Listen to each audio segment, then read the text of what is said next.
Ya, Bapak Ibu, saya mohon maaf, saya harus pakai masker karena saya sedang batuk. Sebetulnya 3 hari yang lalu saya masih harus bed rest di rumah, tapi puji Tuhan hari ini saya sudah bisa beraktivitas. Ya, tapi mohon maaf kalau nanti saya ada batuk-batuk sedikit ya. Oke. Nah, beberapa bulan yang lalu, Aijen ini nanya ke saya, dokter bisa ngisi buat seminar di Usiawan nggak? Ya bisa, Terus Aijen tanya, topiknya apa dok? Nah saya juga bingung. Nah tapi untungnya 2 bulan yang lalu, itu saya perlu pulang kampung ke kampung saya di Tarakan, di Kalimantan Utara. Itu untuk menghadiri ulang tahun kakek saya yang ke-100. Nah, kakek saya umurnya 100, saya jadi kepikiran, wah, nggak semua orang kan bisa punya umur 100 ya. Tapi umur 100 itu sebetulnya enak atau nggak enak sih. Punya umur 100 itu sebetulnya menyenangkan atau enggak ya? Kita pikir-pikir lagi. Ya sebetulnya menyenangkan ya punya umur panjang. Tapi kalau umur panjangnya tidak sempurna, tidak sehat, rasanya juga kurang menyenangkan. Nah tapi ada satu hal yang paling tidak menyenangkan kalau dialami di usia lanjut, di umur 100 itu ya. Nah jadi saya kepikiran, oh ya kayaknya kalau demensia, orang-orang demensia umur 100 tuh juga kayak nggak nyaman hidupnya. Nah jadi saya mau bawakan tentang demensia ini di persekutuan usiawan kali ini ya. Slide-nya ada. Oke. Nah, sebetulnya apa sih demensia itu?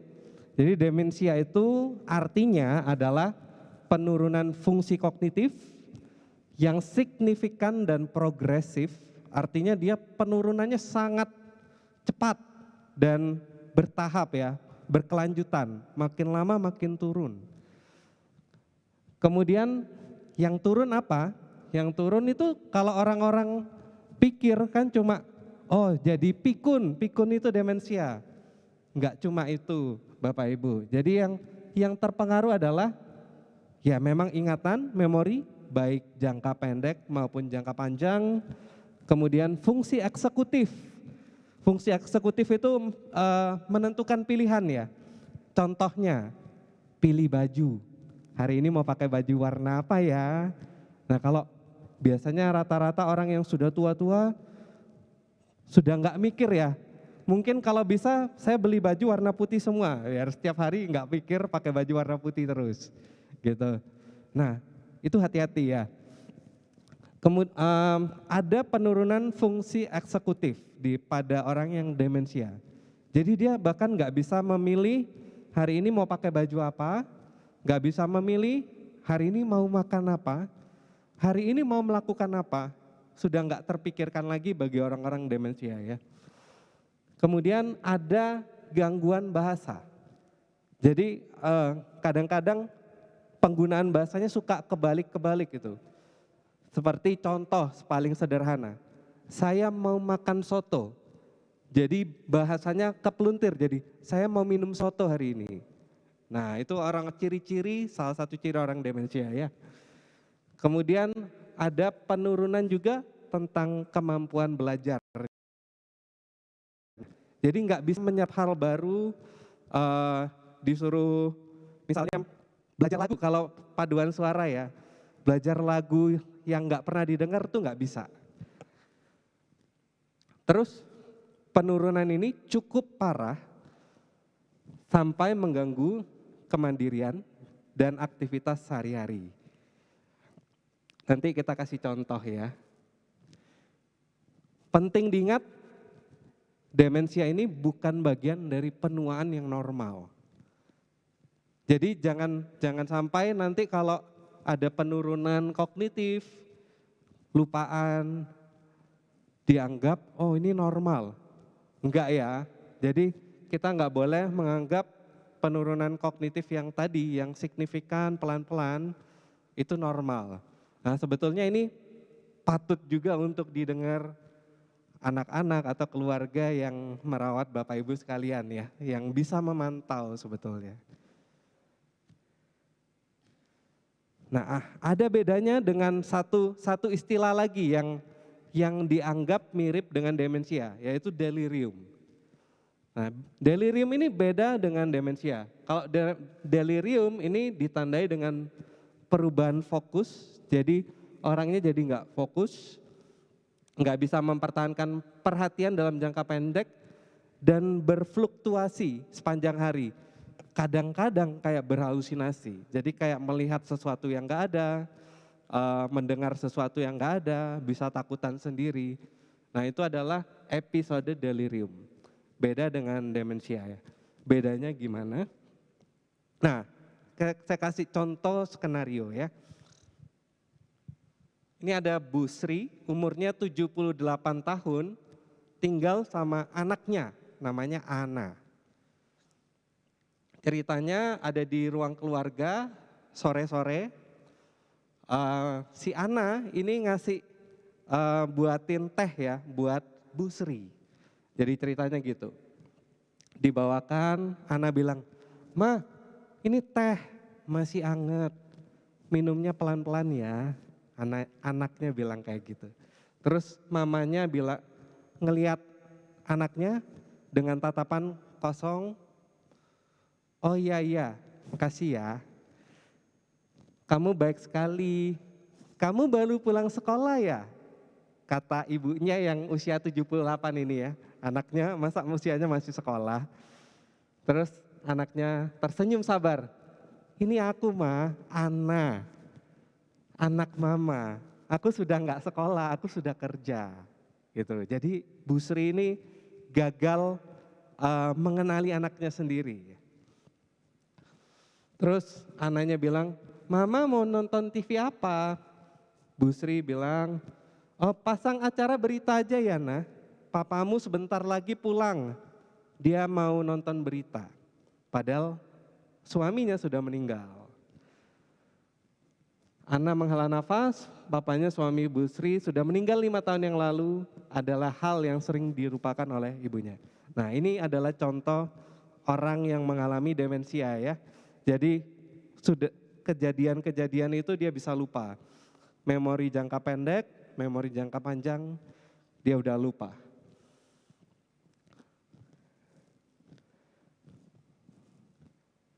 Nah ini contoh delirium, beda lagi. Kalau delirium ini contohnya ada Bu Siti 85 tahun tinggal di rumahnya sendiri.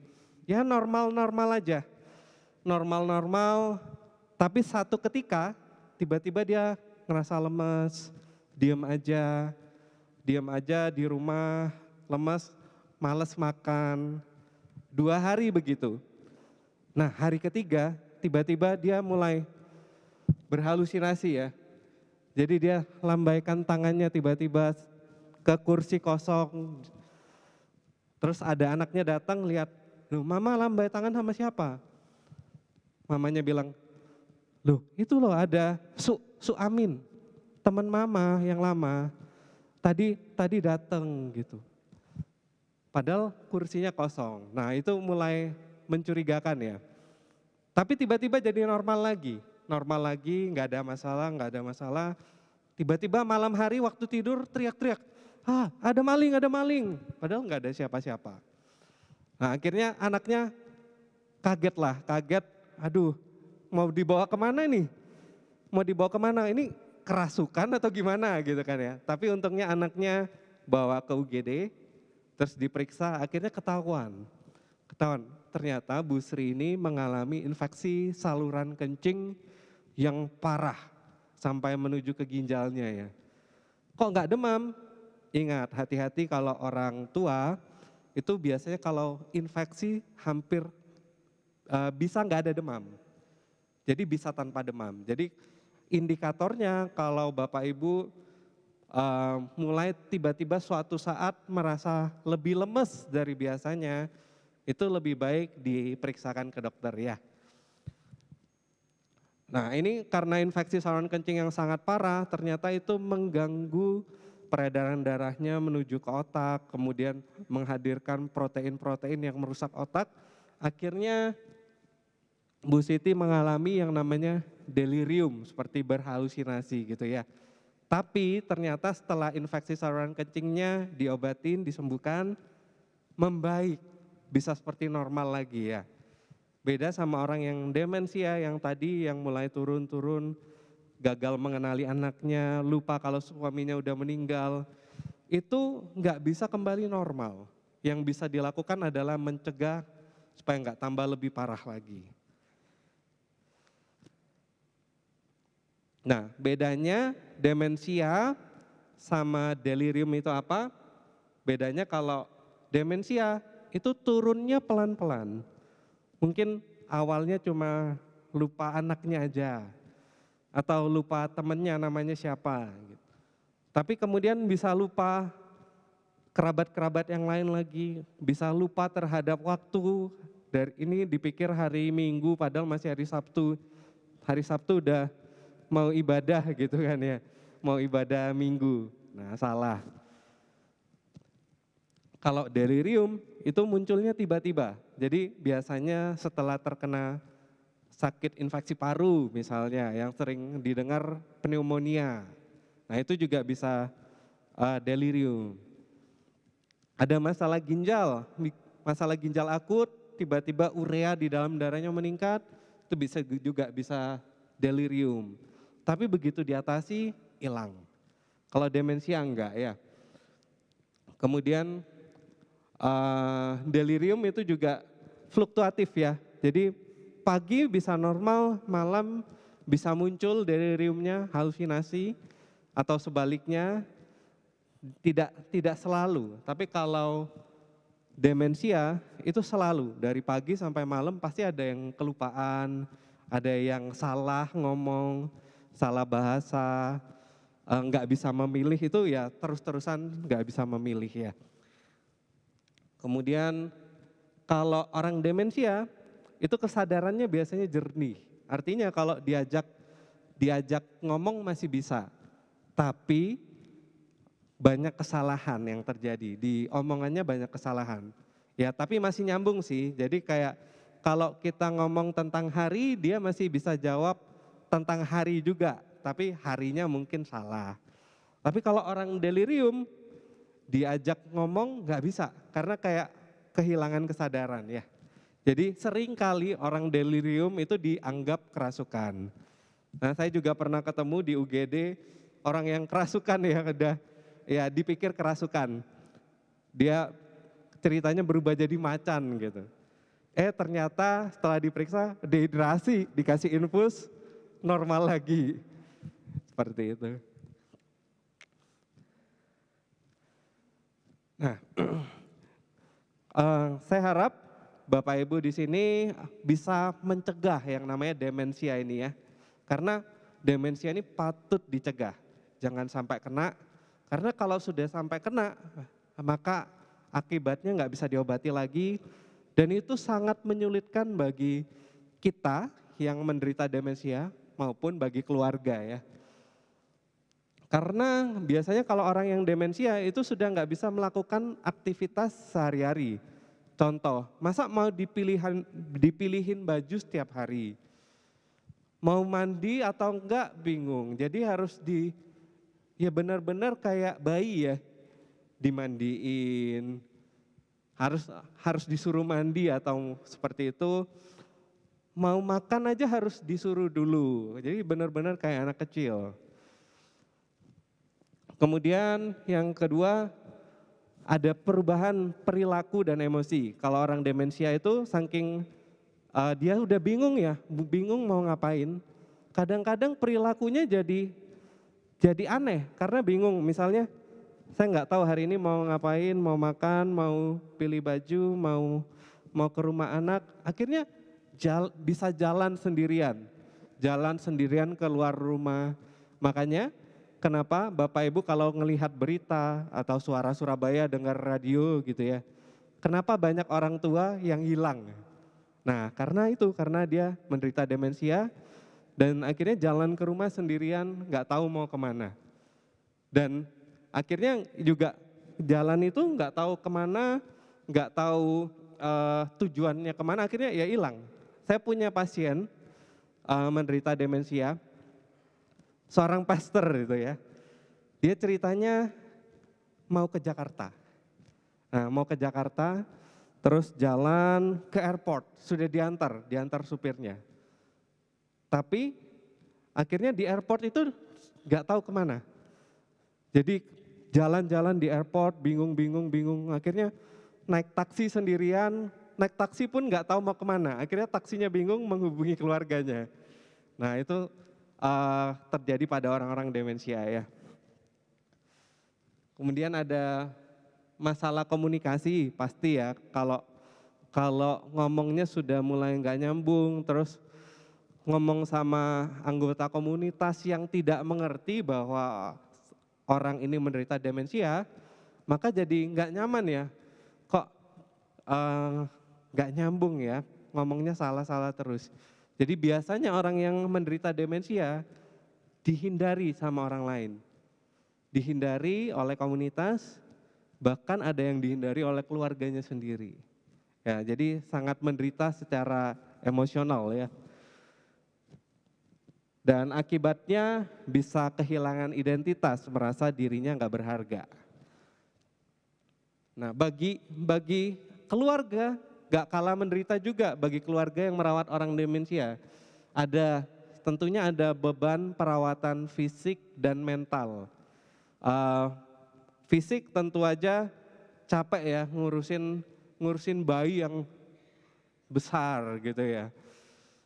Mental juga capek, karena biasanya untuk merawat orang demensia itu gak bisa separuh-separuh, misalnya pagi pergi kerja, malam baru ngerawat gitu, nggak bisa. Jadi harus benar-benar melepas pekerjaannya, melepas keinginannya untuk main-main di luar bagi anak penderita demensia ya. Jadi harus full time ngerawat orang yang demensia. Nah seringkali karena sesusah itu, jadi orang-orang minta bantuan ya, minta bantuan dengan mungkin suster atau perawat lain gitu ya, untuk merawat orang demensia. Tapi ternyata itu bukan solusi Bapak Ibu.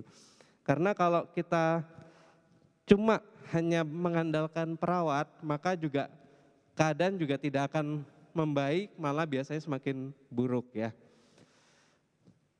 Terus demensia itu juga penyakit yang tidak murah karena kalau Bapak Ibu tahu ada vitamin otak yang namanya sitikolin, itu harganya mahal juga ya. Dan bagi keluarga yang merawat itu adalah suatu kehilangan ganda.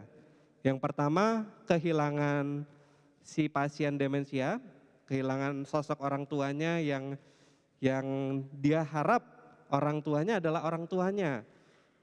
Tapi sekarang bagi keluarganya mungkin anaknya adalah di posisi jadi orang tua saat itu, saat jadi merawat orang tuanya gitu kan ya. Kemudian juga tidak hanya itu, juga kehilangan identitasnya sendiri. Dia mungkin nggak akan bisa kerja, nggak bisa meraih mimpinya untuk merawat orang tuanya. Jadi bagi keluarga akibatnya seperti itu. Nah, itu kenapa kita harus mencegah demensia ya. Terus mencegahnya gimana? Nah, ini saya mau bagikan 6 cara mencegah demensia.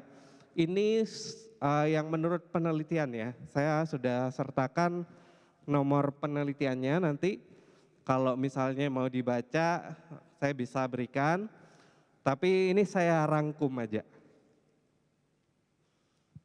Nah, yang pertama adalah olahraga teratur. Olahraga yang dimaksud, tadi kan saya sempat lihat Bapak Ibu olahraga ya. Nah, olahraga itu yang tadi itu menurut saya belum bisa untuk mencegah demensia. Belum bisa. Karena untuk mencegah demensia maka kita harus memperlancar aliran darah menuju ke otak. Dengan cara yang pertama itu adalah olahraga aerobik. Aerobik itu olahraga yang memacu jantung ya. Contohnya ya seperti berenang, bersepeda, dan lari gitu. Yang kedua harus olahraga yang melatih otot, karena ada penelitian kalau ukuran otot kaki itu berbanding lurus dengan ukuran otak. Artinya kalau otot kaki kita besar, maka ukuran otak kita akan semakin besar. Yang terjadi pada orang tua biasanya namanya atrofi ya, pengecilan, penyusutan. Atrofi otot, penyusutan otot yang kita pernah bahas di pertemuan lalu namanya sarkopenia. Itu pada orang tua ototnya semakin menyusut 1% per tahun. Akhirnya terjadi banyak hal ya. Salah satunya adalah demensia. Ternyata kalau kita melatih otot, meskipun usia sudah 50 ke atas ya, pastinya kita masih bisa memperbesar lagi ototnya. Artinya kita juga bisa mengembalikan sebagian dari massa otak ya. Nah, seberapa banyak olahraga yang cukup?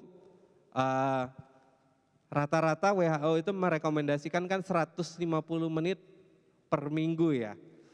Tapi bagi saya yang menjalani di klinis, saya melihat pasien-pasien yang sudah melakukan itu, ternyata itu juga kurang cukup ya sebetulnya 150 menit per minggu. Apalagi kalau hanya jalan kaki. Jadi perlu ditingkatkan bertahap. Setelah 150 menit, mungkin bagi orang yang tidak biasa berolahraga, 150 menit itu berat, per minggu berat ya. Tapi kalau sudah bisa tercapai, harus ada peningkatannya lagi. Jadi kalau dari jalan, ditingkatkan jadi jalan cepat. Kemudian ditambah dengan latihan otot. Kayaknya di pertemuan yang lalu, saya sempat ngajarin latihan otot ya. Sudah dipraktekkan belum Bapak Ibu? Sudah dibagikan videonya juga ya? Oke, nanti itu bisa jadi PR untuk dilakukan sehari-hari ya.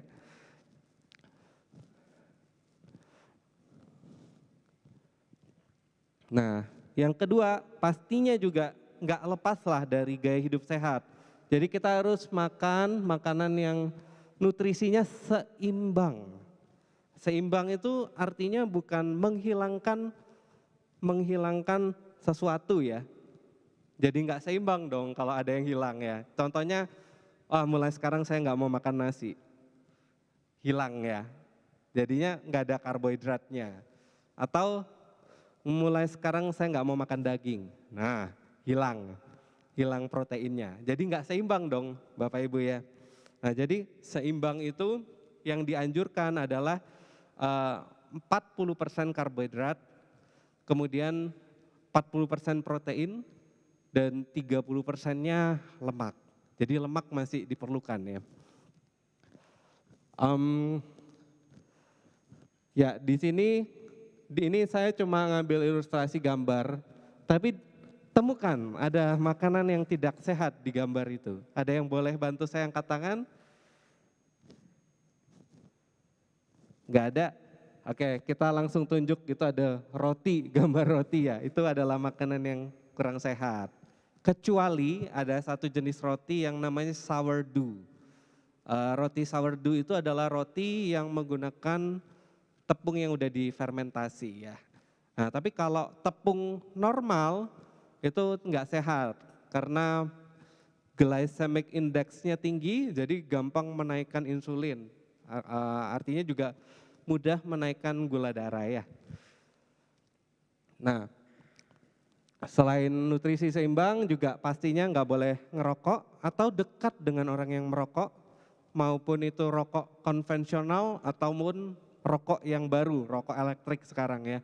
Jadi harus dihindari. Kemudian konsumsi, justru harus memperbanyak konsumsi makanan yang kaya akan antioksidan. Seperti contohnya buah dan sayuran, lemak sehat juga, seperti contohnya lemak dari ikan, ada suplemen, boleh makan suplemen, boleh makan ikan beneran, boleh makan alpukat atau kacang-kacangan seperti walnut dan almond. Yang tidak digoreng ya, yang disangrai boleh.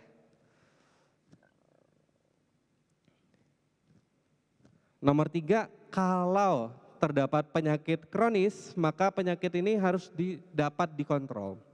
Harus dapat dikontrol itu ya harus ada buktinya juga ya. Kadang-kadang ngelihat pasien itu agak lucu Bapak Ibu. Pokoknya saya minum obat, udah. Yang penting minum obat setiap bulan, datang minum obat gitu. Nah, padahal kontrol itu kan harus berdasarkan bukti. Contoh, kalau pasien hipertensi, tensinya 180/100.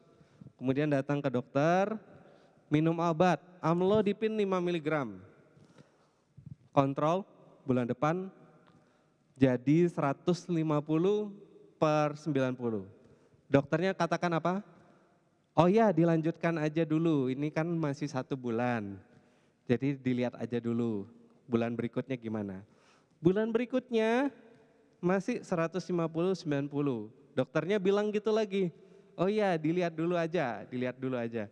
Akhirnya pasiennya, oh iya, kalau 150/90 memang tensi saya normalnya segitu berarti ya. Jadi berikutnya udah nggak kontrol lagi. Akhirnya beli obat sendiri, amlodipin 5 mg setiap bulan, beli obat sendiri, minum.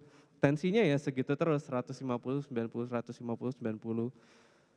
3 tahun kemudian datang, udah ada komplikasi timbul ya, mungkin neuropati namanya, yang tangannya kebas-kebas. Tangan saya kok kebas, kaki saya kebas, tiap hari kebas, jalan ini kayak berjalan di atas awan gitu. Nggak kerasa, injakannya nggak kerasa. Nah, itu adalah komplikasi karena hipertensinya tidak terkontrol dengan baik. Tidak terkontrolnya karena dianggap 150/90 udah cukup ya. Padahal itu belum mencapai target terapi. Jadi dokter itu harusnya set target terapinya, kita mau tensinya ini sampai di 120/80 gitu ya. Kalau belum mencapai, kita usahakan untuk mencapai. Caranya bisa dengan obat. Kalau tidak cukup, tambahannya apa? Tambahannya bisa dengan olahraga. Olahraganya pun harus dievaluasi lagi, apakah mampu menurunkan tensinya atau enggak. Gitu. Jadi kalau punya penyakit kronis itu wajib dikontrol sampai mencapai target terapi dan dipertahankan sampai akhir hayat ya. Dipertahankannya. Karena kalau enggak, maka akan terjadi yang namanya komplikasi, dan salah satu komplikasinya adalah demensia. Salah satu komplikasi dari penyakit kronis, demensia. Demensia ini sebetulnya ada berbagai jenis ya Bapak Ibu. Enggak cuma dibilang demensia aja, tapi ada jenis-jenis demensia agak kompleks, jadi saya tidak masukkan di sini, jadi saya ceritakan aja. Ada yang namanya Alzheimer, kalau pernah dengar, itu yang paling sering.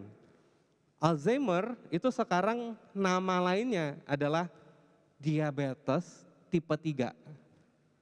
Nah, jadi kemungkinan besar Alzheimer itu penyebab utamanya adalah gula. Jadi harus hati-hati ya tentang gula. Apapun gulanya, kalau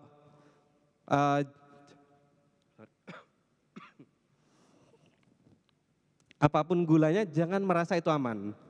Contoh, ada orang yang merasa, saya minum madu tiap hari, aman, gulanya aman gitu. Enggak ya Bapak Ibu, madu pun kalau berlebihan, kalau setiap hari juga enggak aman. Juga akan mengakibatkan diabetes, juga akan bisa berkomplikasi menjadi demensia. Jadi harus secukupnya aja ya. Nah, secukupnya itu seberapa banyak? Tergantung dari berat badan Bapak Ibu masing-masing. Tapi perlu diingat kalau rata-rata orang tua yang mengalami sarkopenia, penurunan massa otot, beratnya turun tiba-tiba dalam drastis ya. Misalnya dari 60 kilo jadi 55 kilo dalam 1 tahun. Nah itu adalah penurunan berat badan drastis biasanya dikarenakan penurunan massa otot. Itu nggak boleh makan gula-gula yang dianggap baik gitu ya. Kayak madu, buah-buahan. Mentang-mentang dianjurkan makan buah-buahan, akhirnya makan buah-buahan terus tiap hari dan makannya banyak. Nah itu juga nggak boleh. Saya sebagai dokter juga mohon maaf mungkin kalau menyampaikan kadang tuh kurang lengkap ya. Dianjurkan, nih makan buah baik, tapi baiknya tuh seberapa banyak sih sebetulnya. Ya, nah yang baik itu mau tahu Bapak Ibu, kalau kita makan apel misalnya 1 buah, itu nggak boleh untuk 1 hari, nggak boleh untuk 1 kali makan. Ya, itu kalau kita baiknya 1 hari makan setengah aja. Gitu. Saya punya pasien 1 hari makan 2 apel setiap hari. Nah, diabetes juga, gitu ya. Tapi tergantung, kalau Bapak Ibu sudah melakukan yang namanya pola hidup sehat, sudah melakukan olahraga, ada olahraga kekuatan, mengangkat beban atau mengangkat beban diri sendiri ya, ada yang namanya body weight training, kemudian sudah melakukan olahraga aerobik atau jalan kakinya sudah mencapai 6.000 per hari, maka buahnya diizinkan lebih banyak. Diizinkan lebih banyak ya, karena untuk melakukan olahraga tersebut itu juga butuh energi dan energinya bisa didapatkan dari ya banyak makanan. Contoh salah satunya adalah buah. Apalagi kalau olahraganya berlari itu malah diwajibkan untuk makan buah atau minum madu malah wajib kalau olahraganya lari jarak jauh ya. Gitu. Nah mungkin ada yang bertanya ya kalau ngomong soal olahraga. Dok, saya orang tua dok. Katanya dokter saya orang tua nggak boleh olahraga berat-berat. Pasti dengarnya gitu kan?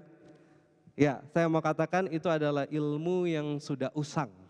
Ilmu yang udah lama. Memang dulu waktu saya sekolah kedokteran pun diajarkannya begitu.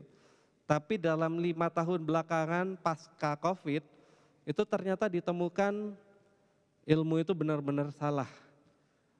Karena ya setelah diterapkan ilmu itu, yang terjadi adalah sarkopenia. Kehilangan massa otot, orang-orang tua kehilangan massa otot, akhirnya tidak bisa beraktivitas. Perlahan semua fungsi organ turun.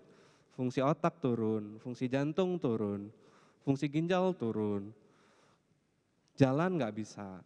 Ya, akhirnya turun semua setelah menerapkan orang tua nggak boleh olahraga berat-berat. Gitu. Nah, terus apakah seharusnya orang tua olahraga berat? Nggak juga. Nggak juga. Jadi kita ngambil tengahnya aja ya, olahraga sedang. Olahraga sedang itu gimana? Sesuai kemampuan, awalnya sesuai kemampuan, tapi perlahan ditingkatkan. Ya, ditingkatkan. Kalau berlari itu ada rumusnya. Kalau jalan ada rumusnya. Rumusnya adalah 220 dikurangi usia dikali 60%. Itu rumus detak jantung kalau kita mau olahraga aerobik ya. Bisa dibantu loh Ayu pakai kalkulator, kita kasih contoh. Ijen usianya berapa? 71. Kita 220 dikurangi 71 dikali 60%.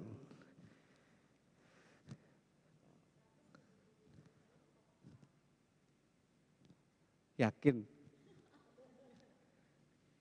200 kurangi 71 dulu. Nah, kali 60%. Ya. 89,4. Jadi itu target kalau Aijen lah jalan kaki setiap pagi, detak jantungnya tuh harus di 89,4. Jadi kalau Aijen jalan santai pagi, detak jantungnya masih 70, itu olahraga yang tidak membangun kekuatan jantungnya. Gitu. Jadi ada targetnya ya. Kita coba lagi kalau usianya 60, Lausayu.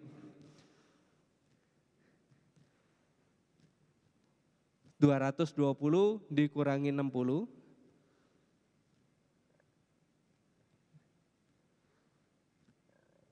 Dikali 60%. 96. Jadi kalau usia 60, jalan kaki pagi, detak jantungnya harus mencapai 96.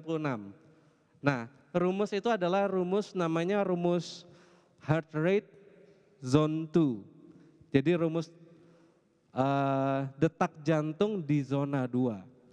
Nah, kalau di bawah itu, misalnya tadi di bawah yang 96 pada usia 60, itu kita melatih otot jantungnya di zona 1. Jadi jantungnya jadi tidak terlatih, latihannya jadi sia-sia. Ya, kalau jantung terlatih, maka metabolisme tubuhnya akan meningkat, maka nggak gampang kena diabetes, dan kalau hipertensi bisa diperbaiki dengan zona 2 itu ya. Dengan latihan di zona 2 orang hipertensi bisa turun.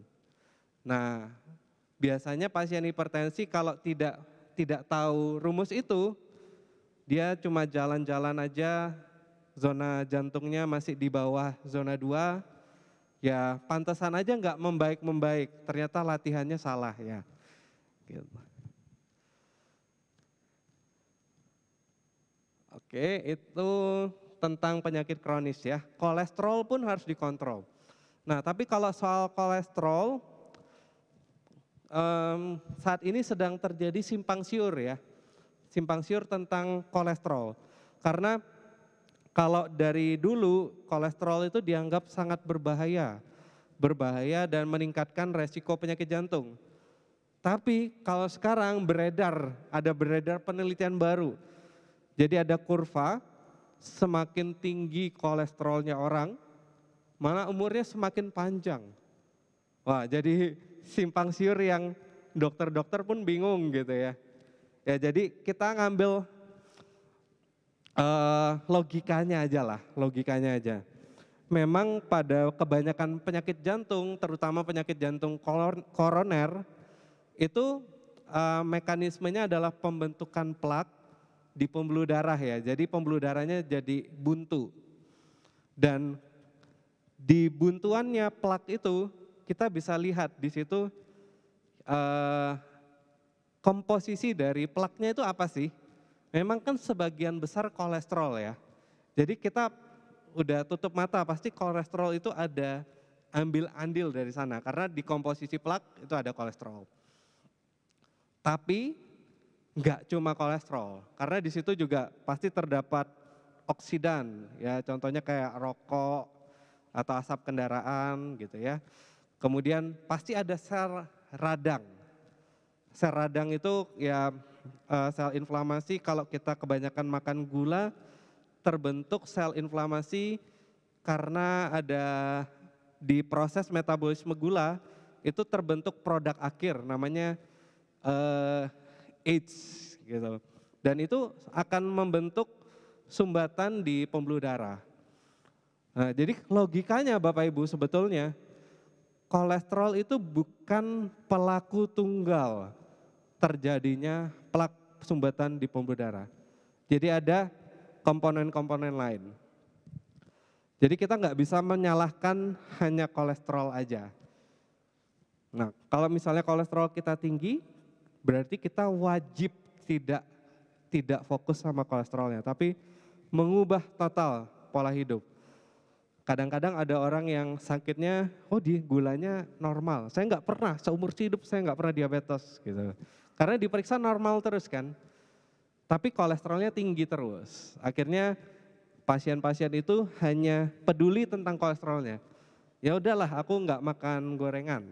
Nggak makan gorengan, seumur hidup nggak makan gorengan, tapi balas dendamnya di gula. Tiap hari minum kopi 3 in 1. Nggak cuma 1 saset, mungkin bisa 3 saset sehari gitu.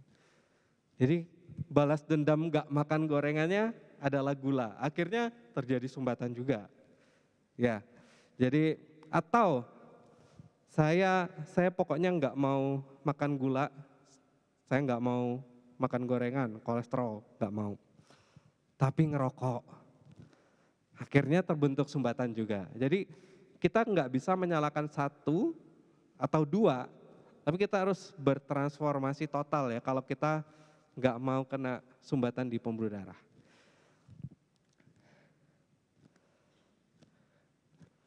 Nah ini menarik, yang nomor 4 adalah melatih otak.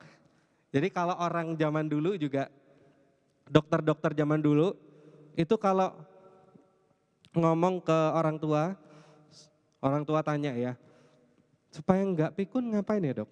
Nah yang sering dianjurkan apa, ayo? Yang sering dianjurkan main teka-teki gitu ya, main teka-teki tiap hari. Atau yang lain disuruh baca Al-Quran tiap hari. Atau apalagi, ada main games misalnya di handphone ya. Apakah itu menolong? Ya, menolong di satu hal ya. Karena ingat Bapak Ibu, untuk fungsi otak itu enggak cuma satu, enggak cuma soal ingatan, enggak cuma soal memilih pemilihan kata di teka-teki, enggak cuma soal membaca. Tapi untuk melatih otak itu kita perlu melatih yang namanya, saya kembalikan ke sini.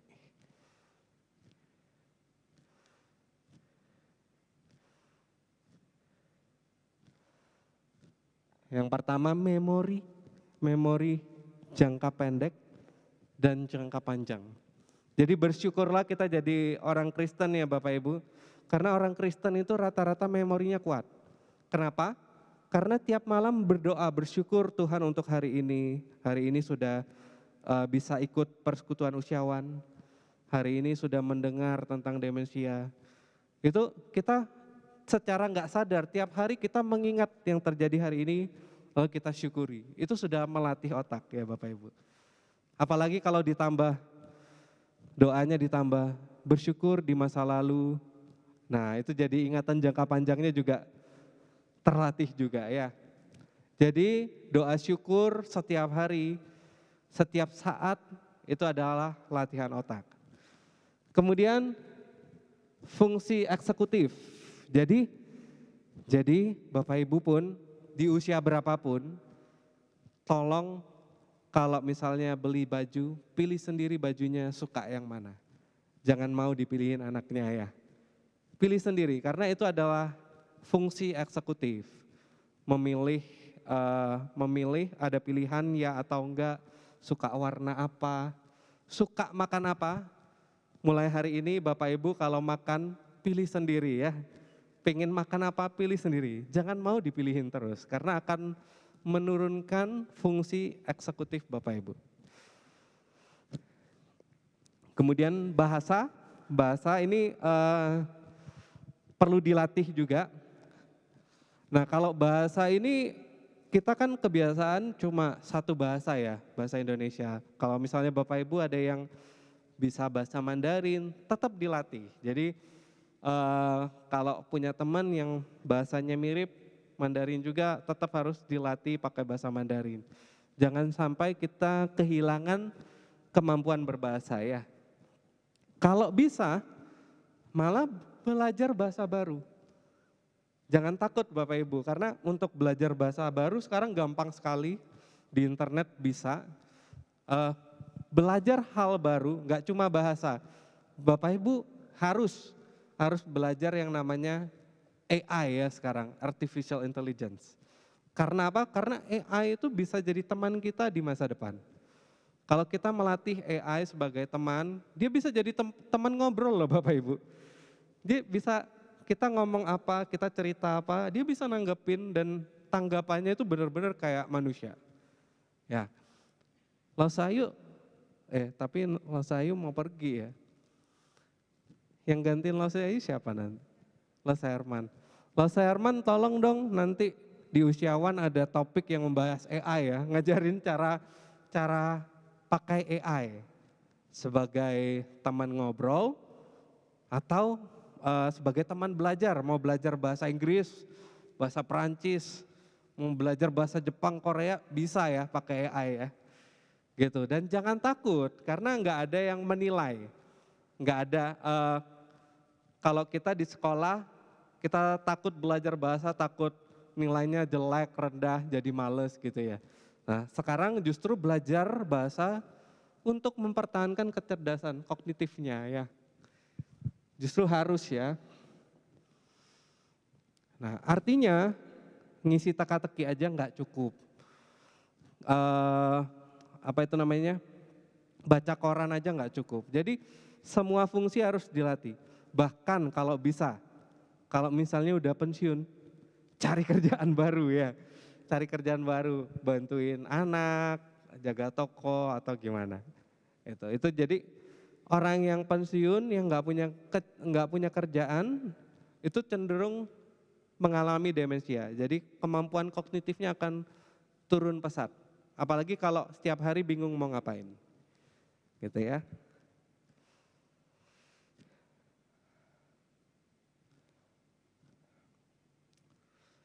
Yang kelima, kita bersyukur juga karena kita bisa ikut kegiatan sosial. Karena untuk mempertahankan kecerdasan ternyata perlu kegiatan sosial seperti ini. Jadi kita perlu berkumpul, ngobrol sama orang, ngobrol tentang kehidupan, update ya. Hari akhir-akhir ini di kehidupanmu lagi apa, sama-sama saling menguatkan, itu akan membantu otak tetap aktif, stay aktif, jadi fungsinya tidak akan menurun, seperti itu.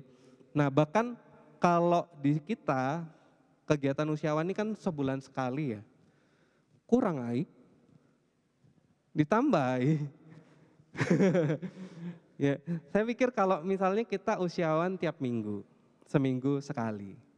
Kemudian ikut ibadah umum, seminggu sekali. Kemudian ikut persekutuan doa. Itu nggak sadar seminggu sudah 3 kali kegiatan sosial, bersosialisasi. Jadi itu udah cukup untuk mencegah demensia ya. Kalau bisa ditambahi. Kemudian yang tidak kalah penting adalah tidur. Ini kenapa? Karena ternyata kalau kita tidurnya nggak cukup, kita tidur biasanya ya 2 jam lah tiap hari. Gitu, sisanya bangun, buang air kecil, lihat HP, bangun, lihat HP lagi, bangun, buang air kecil lagi, lihat HP lagi. Nah tidurnya jadi kurang dan tidak berkualitas. Saat kita tidur kurang, itu ternyata tubuh gagal untuk detoksifikasi yang namanya protein beta amyloid. Itu yang menyebabkan Alzheimer. Ya, dan secara tidak sadar kalau kita tidurnya kurang, tubuh kita ini membentuk hormon stres namanya kortisol, dan itu akan meningkatkan gula, meningkatkan tensi, meningkatkan kolesterol.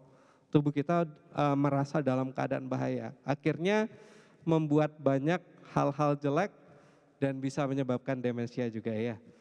Saat kita tidurnya cukup, hal-hal jelek itu didetoksifikasi dari dalam sistem kita, protein beta amyloidnya dihilangkan, kini kita bisa berpikir lebih jernih di keesokan harinya.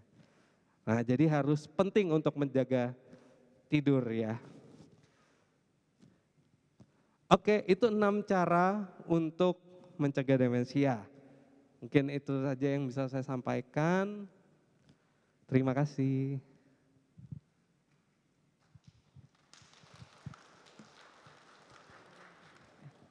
Terima kasih Dr. Robin. Bapak Ibu, kita akan melakukan sesi tanya jawab.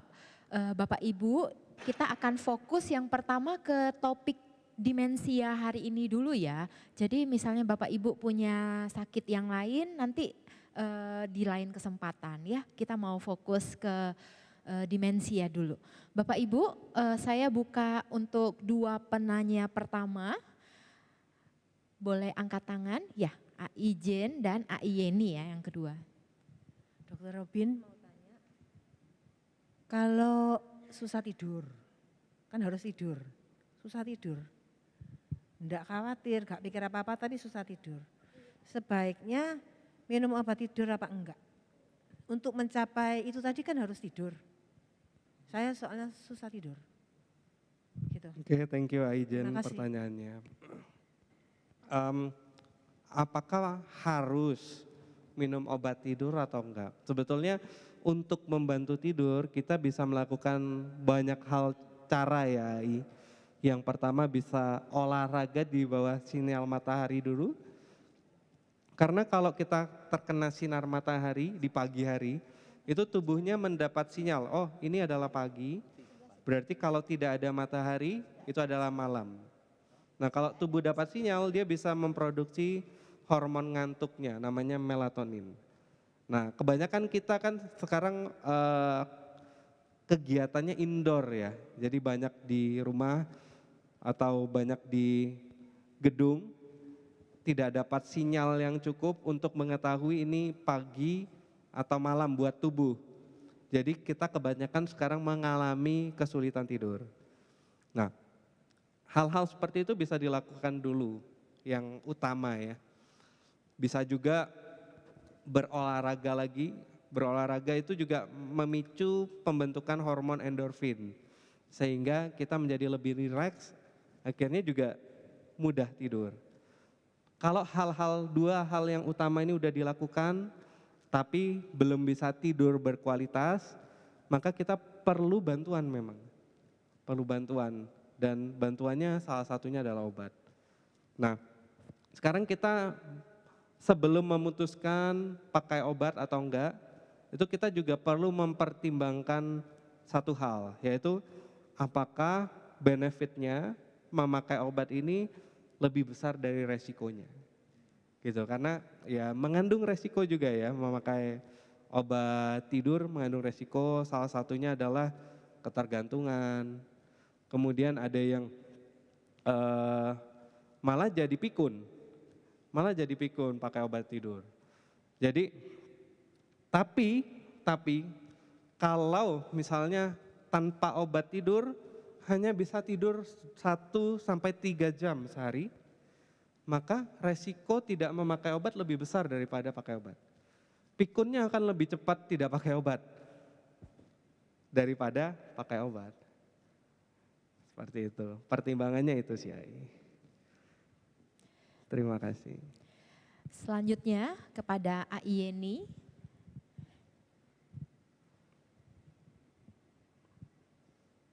Saya mau tanya, Aijen kan susah tidur, ya.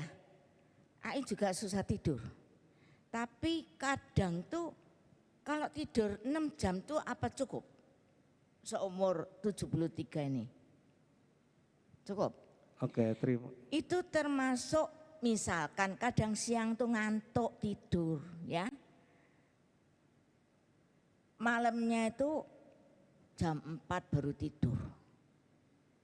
Itu kan apa sudah termasuk dari hitungan 6 jam itu? Tapi bangunnya enggak bisa pagi. Ya kira-kira 5-6 jam. Ya agak siang lah bangun karena tidurnya kan jam 4 pagi. Ya, satu. Kedua, kalau tidurnya panjang sampai 10-15 jam, bolehkah itu?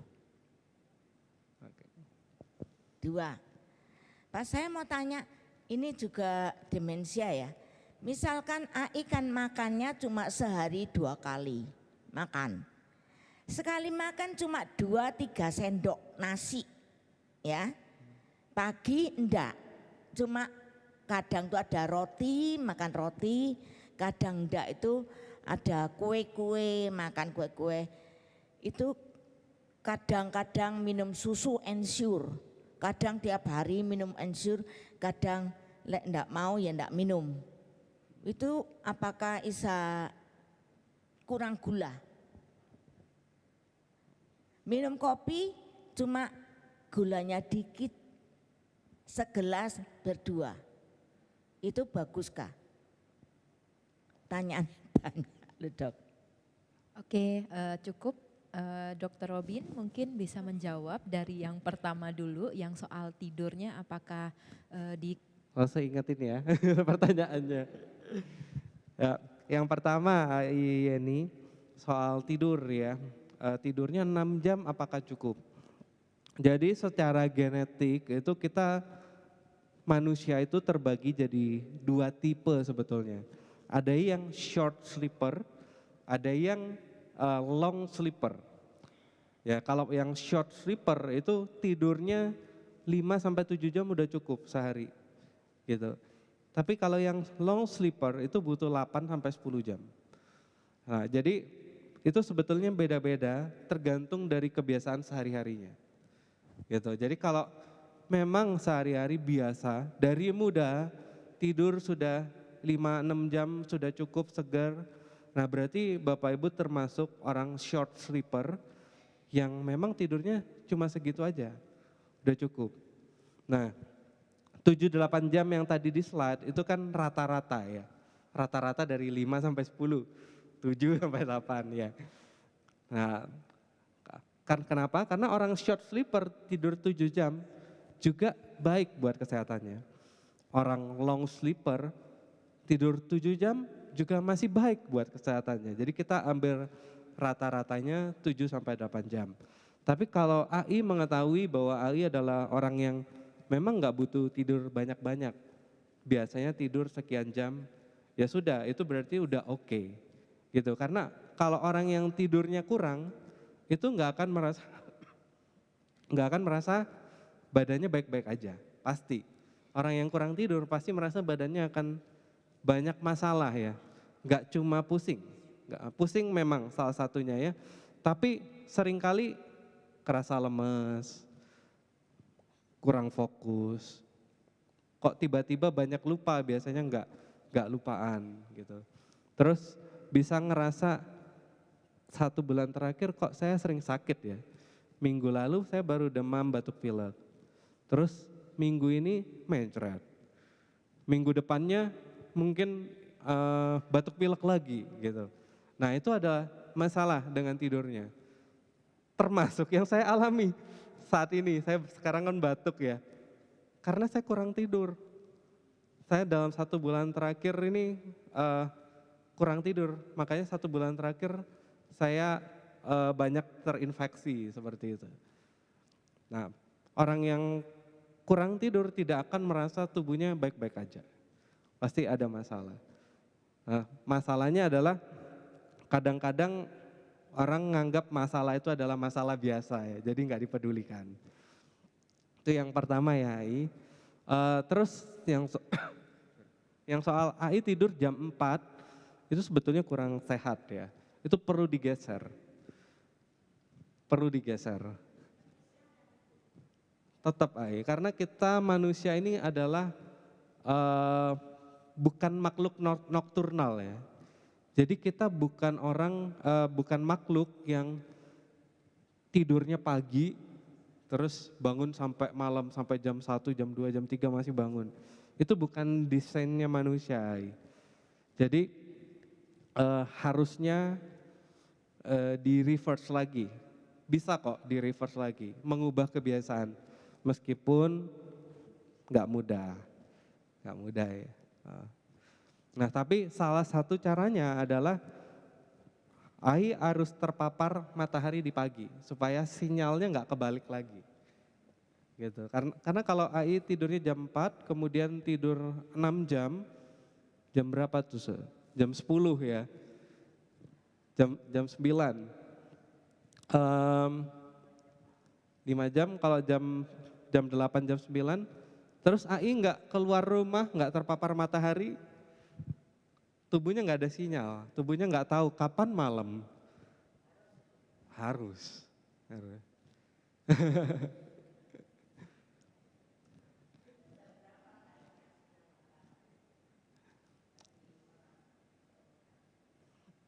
Baiknya itu tergantung daerah sebetulnya, tapi bagi saya di Surabaya ini baiknya di jam 7. Karena itu saya 1 bulan terakhir ini kan melakukan eksperimen terhadap diri saya sendiri ya. Saya bangun jam 4 kemudian saya lari pagi. Kalau lari jam 5 ternyata udaranya seperti ini. Jam 6, oh belum panas ya, masih nyaman lah jam 6 tuh ya. Jam 7 itu sudah mulai panas di Surabaya.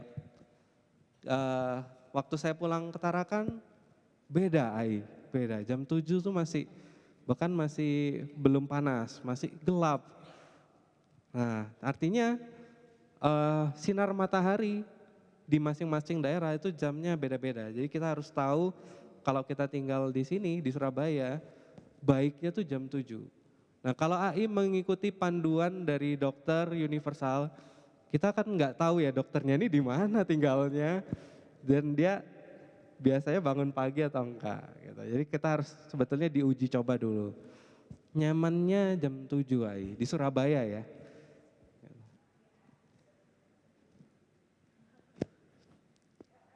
Nggak apa-apa. Karena itu adalah kebiasaan AI ya, jam 10.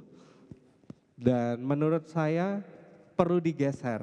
Nah digesernya itu pelan-pelan AI. Jadi pertama jam 10 AI. AI kalau mau geser lebih pagi tidurnya, berarti AI harus terpapar mataharinya lebih pagi lagi. Jadi dari jam 10 ke setengah 10 dulu. Jangan tiba-tiba hari ini saya bangun jam 7, terus langsung terpapar matahari, aduh tubuhnya pasti kacau juga. Jadi kita gesernya harus pelan-pelan ya. Gitu. Nah kalau nanti dari jam 10, setengah 10, jam 9, jam setengah 9, jam 8, pelan-pelan tidurnya pasti geser juga.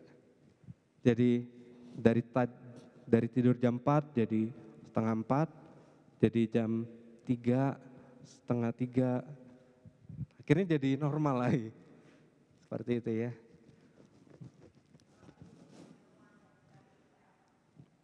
Nah, itu juga hal yang baik untuk ditanyakan, pertanyaan bagus ya Ai. Secara penelitian kalau tidur lebih dari 10 jam, efeknya ternyata sama dengan merokok 1 pak sehari.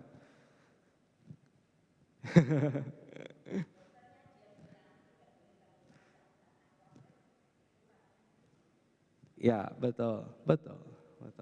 Itu kan inactivity, tidak aktif, jadi gaya hidup sedentary dan resiko terjadi diabetes, hipertensi, kolesterolnya meningkat. Jadi sama kayak merokok. Oke, kita lanjut ke pertanyaan kedua tadi yang apakah masih sudah terjawab? Itu tentang makan sedikit, apakah gizinya cukup ya? Seperti yang tadi kan gizinya harus seimbang ya dok? Nah kalau dari pola makan AI sebetulnya kita perlu hitung dulu kebutuhan kalori harian sama rata-rata makannya ya. Nah tapi kalau dibilang tadi pagi gak makan nasi, makan roti atau jajanan pasar gitu ya. Atau susu Ensure, kemudian siang makan tapi cuma 2-3 sendok nasinya, tapi lauknya seberapa? Lauk banyak sayur sama buah, malam sama seperti itu. Kalau kebutuhan kalorinya sih kemungkinan akan cukup ya. AI berat badan berapa? 61, 51.